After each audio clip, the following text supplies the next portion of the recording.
This video contains discussions of child abuse. Viewer discretion advised. October 30th, 2012. 10:01 p.m., the South Dakota State Penitentiary in Sioux Falls. In this room, Donald Moeller would become the first person executed in South Dakota in 60 years, the first since 1947.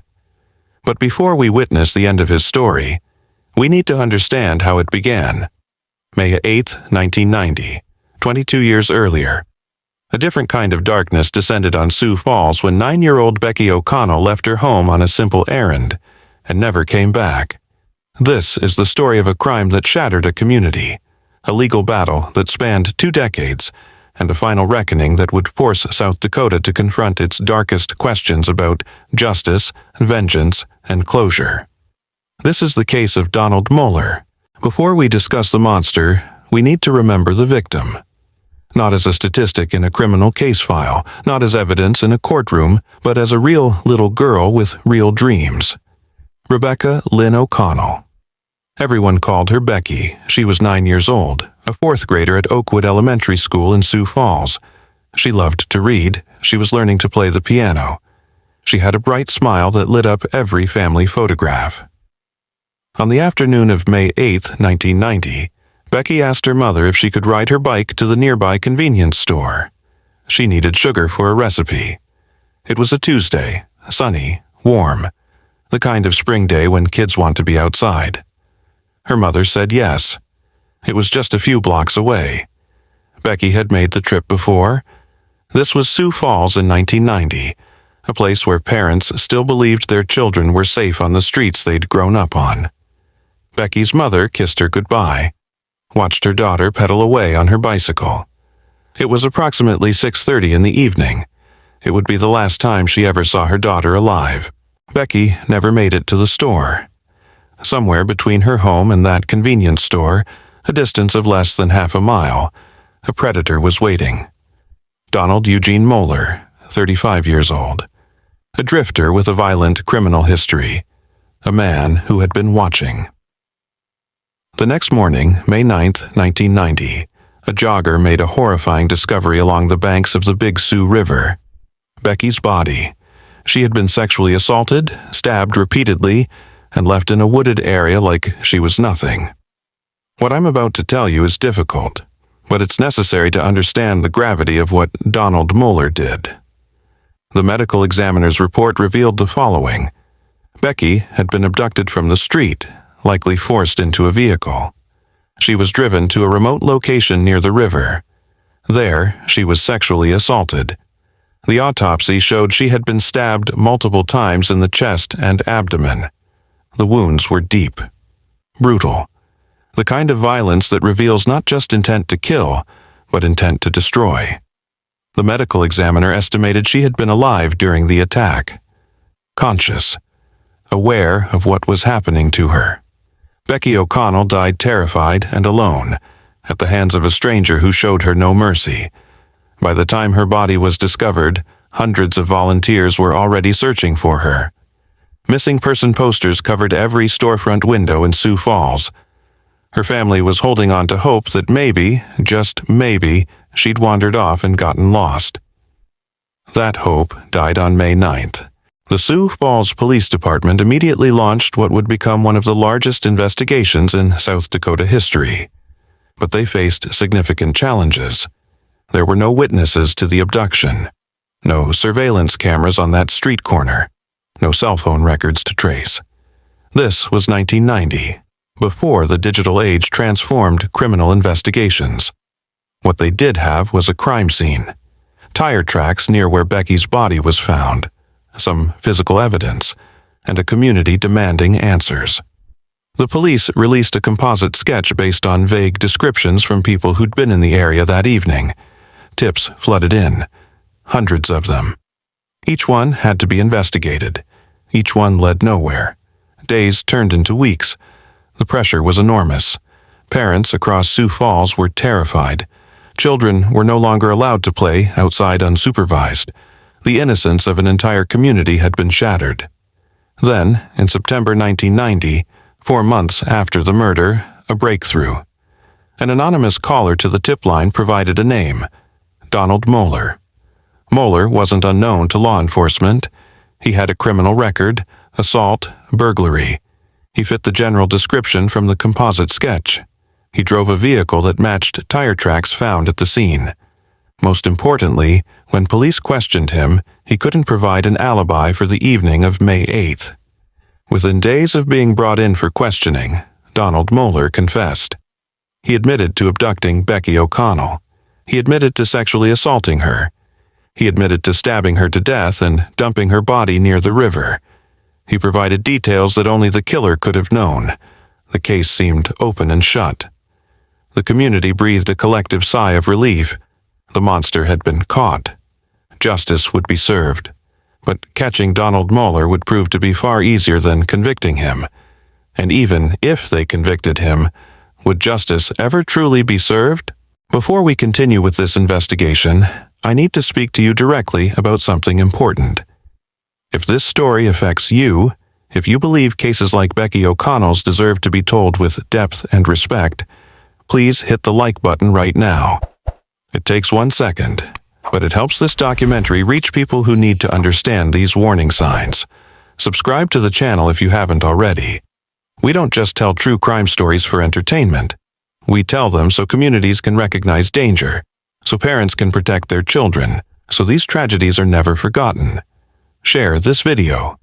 Every single share reaches someone who might not know about stranger danger, about recognizing predatory behavior, about teaching their children to be vigilant. Your share could literally save a life. In the comments below, write your city and what time you're watching. This isn't just for engagement. It genuinely helps me understand when to publish investigations like this so they reach the maximum number of people across different time zones. The more people who see these cases, the more awareness we create.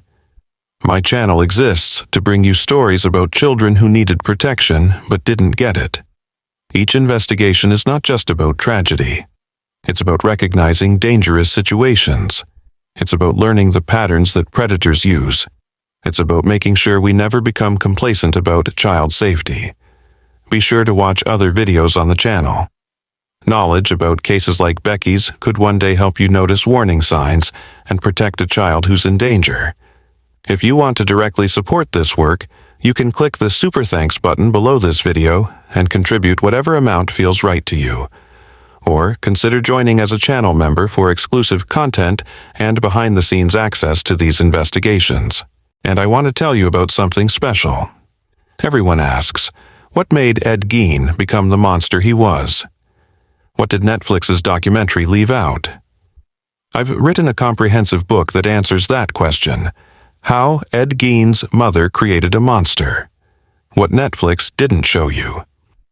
This book examines the religious trauma, the psychological abuse, and the twisted environment that created one of America's most notorious killers.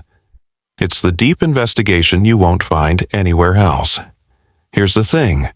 This book is not for sale commercially.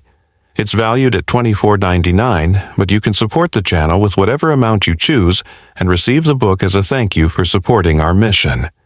Your contribution keeps these investigations going. It allows me to spend weeks researching cases, interviewing experts, and producing documentaries that treat victims with the dignity they deserve. Every dollar you contribute goes directly into producing more content like what you're watching right now. Content that educates, content that remembers the victims, content that could save lives. Thank you for being here. Thank you for caring about these stories. And thank you for supporting this channel's mission to ensure that children like Becky O'Connell are never forgotten. Now, let's continue with the investigation. Donald Moeller's first trial began in February 1992, nearly 2 years after Becky O'Connell's murder. The prosecution's case was strong. They had Moeller's confession. They had forensic evidence linking him to the crime scene. Tire tracks from his vehicle matched impressions found near where Becky's body was discovered. Witnesses placed him in the area on the night of the abduction. And then there was the blood evidence. In 1990, DNA analysis was still in its infancy. The technology existed, but it wasn't as sophisticated as what we have today. Nevertheless, blood found on Moeller's clothing was consistent with Becky O'Connell's blood type. It wasn't definitive proof in the way modern DNA would be, but combined with everything else, it was damning. The defense argued the confession was coerced, that Moeller had been pressured by police, that he was simply telling investigators what they wanted to hear, but the jury wasn't buying it. After deliberating, they returned with a verdict: guilty of first-degree murder, guilty of first-degree rape, guilty of kidnapping. The judge sentenced Donald Moeller to death. Becky's family wept in the courtroom. Finally, after 2 years of waiting, they had their justice. The man who murdered their daughter would pay the ultimate price. But in 1996, 4 years later, everything changed. The South Dakota Supreme Court overturned Moeller's conviction on a technicality. During the trial, prosecutors had allowed testimony that the court deemed improper. A witness had testified about Moeller's character in a way that prejudiced the jury. The defense argued, and the appeals court agreed, that Moeller hadn't received a fair trial. The conviction was thrown out. Imagine being Becky O'Connell's family in that moment. You've spent 4 years believing that justice had been served, that your daughter's killer would face execution, and then, because of a legal technicality, he's back in the system. Moeller was even released on bond for several months while prosecutors decided whether to retry the case. The killer of a 9-year-old girl. Walking free, sleeping in a bed, breathing fresh air. It was unthinkable. Between 1996 and 1997, while Donald Moeller awaited his second trial, something remarkable was happening in the world of forensic science. DNA analysis was evolving rapidly. What had been a limited tool in 1990 was becoming the gold standard of criminal evidence. More sophisticated testing methods, more accurate results, more conclusive proof. The prosecution knew they had one shot at this. They couldn't afford another technicality, another appeal, another overturned conviction. So they went back to the evidence. They re-examined everything with new technology, and what they found was irrefutable. Advanced DNA testing on biological evidence from the crime scene showed a match to Donald Moeller. Not just consistent with his DNA, not just similar to his profile. A direct match, 99.9% certainty. But there was something else. Something most people don't know about this case. While Moeller was in custody, he had been communicating, writing letters, making statements to other inmates. And in some of those communications, he had provided additional details about the crime. Details that showed consciousness of guilt. Psychologists who reviewed these materials noted something chilling. Moeller showed no genuine remorse. His confessions weren't driven by guilt or a desire to take responsibility. They were driven by narcissism. He wanted credit for what he'd done. This is the profile of a true predator. Someone who doesn't view his victim as a human being. Someone who views murder as an accomplishment. In September 1997, Donald Moeller's second trial began. This time, the prosecution was prepared. They had learned from their mistakes. Every piece of evidence was meticulously documented. Every witness was carefully prepared. There would be no technicalities. No appeals based on improper procedure. The centerpiece of the prosecution's case was the DNA evidence. A forensic expert took the stand and explained in detail how DNA analysis worked, how they had extracted DNA from biological evidence found at the crime scene, how they had compared it to Donald Moeller's DNA profile. The results were unequivocal. The DNA found on Becky O'Connell's body matched Donald Moeller's DNA with a probability of 99.9%. Let me put that in perspective. The odds of this DNA belonging to someone other than Donald Moeller were approximately 1 in several billion. There were fewer people on Earth than the statistical probability of a false match. The prosecution also presented enhanced witness testimony. People who had seen Moeller's vehicle near the abduction site. People who had observed his behavior in the days following the murder. One witness testified that Moeller had made suspicious comments about the case before his arrest, comments that suggested he had inside knowledge of the crime. The defense tried to attack the DNA evidence. They brought in their own experts who questioned the testing procedures. They argued that evidence could have been contaminated, that the statistical probabilities were misleading, but the jury wasn't convinced. After deliberating for several hours, they returned with their verdict: guilty on all counts.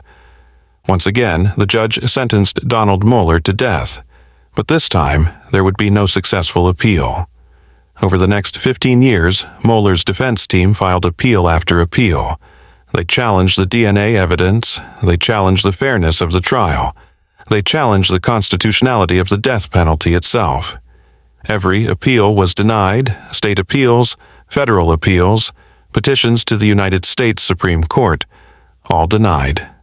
By 2012, 15 years after his conviction, 22 years after the murder, Donald Moeller had exhausted every legal option. The state of South Dakota set an execution date: October 30th, 2012. Becky O'Connell's family, now 2 decades older, faced the reality they had been waiting for since 1990. The man who murdered their daughter would finally face execution. For 15 years, Donald Moeller lived on death row at the South Dakota State Penitentiary. Death row in South Dakota is not like the massive death row facilities in states like Texas or California. South Dakota rarely executes inmates. At the time of Moeller's execution, the state hadn't carried out a death sentence since 1947, 65 years earlier. Moeller spent 23 hours a day in a single cell, 1 hour of recreation time in a small yard, limited contact with other inmates, no physical contact with visitors. All communication was through reinforced glass and telephone. His daily routine was monotonous: wake up, eat, read, sleep, repeat. But Moeller wasn't silent during his time on death row. He wrote letters. He gave occasional interviews. And what he said was deeply disturbing. In some communications, he expressed what appeared to be remorse. He wrote about understanding the pain he had caused, about wishing he could take it back. But in other communications, he showed a different side. He complained about his treatment. He argued that he deserved leniency. He suggested that his confession had been coerced, despite the overwhelming DNA evidence. Forensic psychologists who reviewed his case files noted a pattern. Moeller displayed classic narcissistic traits. He was primarily concerned with himself, his comfort, his image, his legacy. When he expressed remorse, it often seemed performative, calculated to generate sympathy rather than reflecting genuine guilt. The question that would hang over his final statement was this: would he finally take real responsibility? Or would his last words be another performance? October 30th, 2012, dawn. Donald Moeller woke up on death row knowing he had less than 16 hours to live. His last day followed a specific protocol. He was allowed visitors, family members who still maintained contact with him. His legal team made their final preparations, though everyone knew there was nothing left to argue. At the state capitol, Governor Dennis Daugaard reviewed Moeller's clemency petition one last time. This was the governor's final opportunity to commute the death sentence to life in prison. The petition argued for mercy. It cited Moeller's behavior on death row. It questioned whether execution served any purpose beyond vengeance. But Governor Daugaard also had to consider Becky O'Connell, a 9-year-old girl who had been shown no mercy, whose family had been waiting 22 years for justice. The governor denied clemency. At approximately 4 p.m., prison officials asked Moeller what he wanted for his last meal. This is one of the most widely discussed aspects of any execution. The last meal? A final act of autonomy for someone who is about to lose all control. Donald Moeller requested the following: prime rib with Yorkshire pudding, baked potato with sour cream and bacon bits, shrimp cocktail, strawberry cheesecake, and a Mountain Dew. It's a surreal detail, isn't it? A man who brutally murdered a child gets to order a restaurant-quality meal with taxpayer money. Some people view this as an obscene privilege. Others see it as a small act of humanity in an otherwise barbaric process. Prison records indicate that Moeller ate most of his meal, but not all of it. Whether he had no appetite or was simply making a statement is unclear. As evening approached, the execution chamber was prepared. The lethal injection gurney, the IV lines, the 3-drug cocktail that would end his life. In South Dakota, the protocol is as follows. First, sodium thiopental, a sedative that renders the inmate unconscious. Second, pancuronium bromide, a paralytic that stops all muscle movement. Third, potassium chloride, which stops the heart. By 9 p.m., witnesses began arriving, state officials, media representatives, and Becky O'Connell's family members, her mother, her siblings, now adults who had lived half their lives in the shadow of her murder. At 9:45 p.m., Donald Moeller was escorted from his cell to the execution chamber. He was strapped to the gurney, IV lines were inserted into his arms. At 9:55 p.m., he was asked if he had any last words. This is what Donald Moeller said. "I would just like to say that I'm very sorry to the O'Connell family, and I hope that this will bring them some sort of closure. I never wanted to hurt anybody. I'm sorry." Were these words genuine? After 22 years, had Donald Moeller truly come to understand the enormity of what he had done? Or was this one final manipulation? One last attempt to be remembered as something other than the monster he was? Those who were in the execution chamber that night have different opinions. Some heard sincerity in his voice. Others heard only words, empty and meaningless. At 10:01 p.m., the lethal injection began. The sodium thiopental entered his bloodstream. Within seconds, Moeller's eyes closed. He was unconscious. The pancuronium bromide followed. His breathing stopped. His body went still. Finally, the potassium chloride. His heart ceased beating. At 10:24 p.m., 23 minutes after the injection began, Donald Eugene Moeller was pronounced dead. For the first time in 65 years, South Dakota had executed an inmate. What happened inside that execution chamber was witnessed by 15 people. State law required their presence to ensure the execution was carried out according to protocol. Among those witnesses were members of Becky O'Connell's family. After the execution, they released a statement. It read, in part, "We have waited 22 years for this day. While nothing can bring Becky back, we hope that this brings some measure of peace to our family and to the community that has supported us." But did it bring peace? Later interviews with family members revealed complicated emotions. Relief that Moeller was gone. Satisfaction that justice had been served. But also a profound emptiness. One family member described it this way: "We thought we would feel different, that something would change. But Becky is still gone, and we still miss her every single day." The prison warden, Doug Weber, addressed the media shortly after the execution. He confirmed that the procedure had been carried out without complications. He noted that Moeller had been cooperative and calm. He also acknowledged the historic nature of what had just occurred. South Dakota's first execution in more than 6 decades.